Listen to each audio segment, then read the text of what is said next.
Assalamualaikum warahmatullahi wabarakatuh.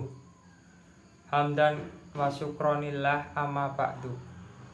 Pertama-tama marilah kita tidak henti-hentinya memanjatkan puji syukur kepada Allah Subhanahu wa taala, karena atas nikmat dan karunia-Nya lah kita semua masih bisa merasakan nikmatnya hidup dan beribadah kepada Allah Subhanahu wa taala. Sholawat dan salam semoga senantiasa tercurah limpah kepada junjungan kita Nabi Allah Muhammad Sallallahu Alaihi Wasallam, kepada keluarganya dan kepada sahabat-sahabatnya. Sebelumnya saya akan memperkenalkan diri. Nama saya Anggi Misyan Pratama dari kelas 11 TBSM 1, ingin menyampaikan dakwah bertema kurban.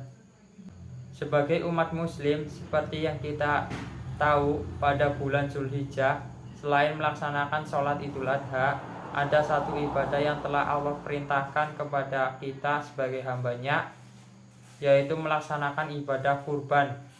Dalil tentang perintah kurban ini secara tegas Allah sampaikan dalam Al-Quran surat Al-Kautsar ayat kedua, Fasholli lirabbika wanhar. Maka laksanakanlah sholat karena Tuhanmu dan berkurbanlah sebagai ibadah dan mendekatkan diri kepada Allah. Hukum dari melaksanakan kurban pada hari raya Idul Adha adalah sunnah muakkad atau sunnah yang sangat ditekankan. Umat muslim sangat dianjurkan untuk menunaikan ibadah ini setiap tahunnya.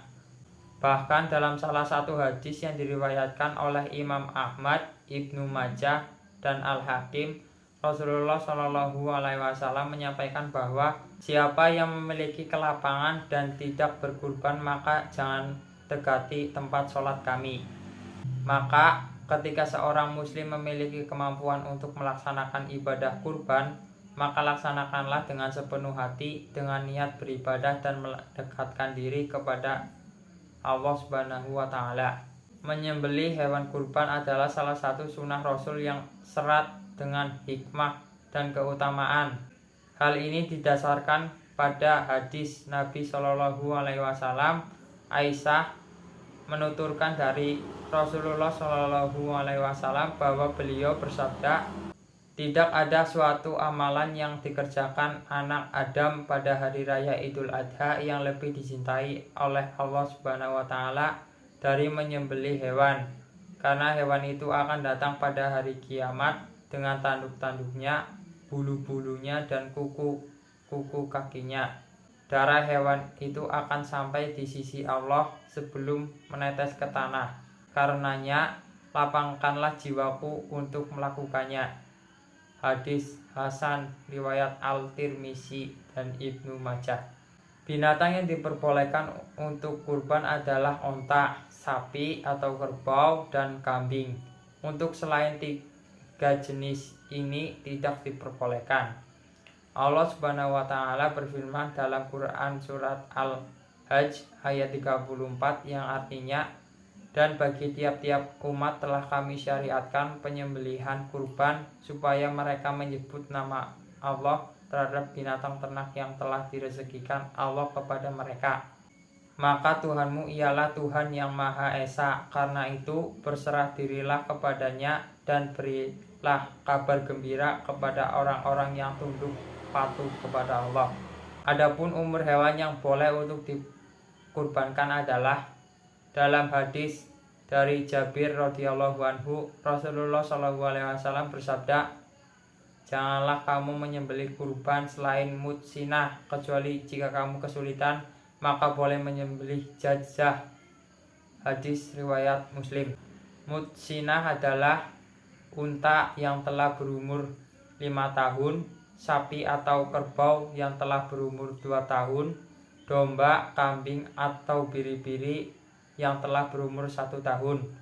Adapun jazah adalah domba yang berusia di bawah 1 tahun atau minimal 6 bulan. Namun hal ini dilakukan dalam kondisi mendesak.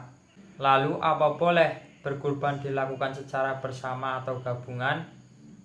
Diriwayatkan dari Jabir bin Abdillah, kami telah menyembelih kurban bersama Rasulullah Shallallahu Alaihi Wasallam pada tahun Hudaibiyah seekor unta untuk 7 orang, dan seekor sapi juga untuk 7 orang. Hadis riwayat Muslim.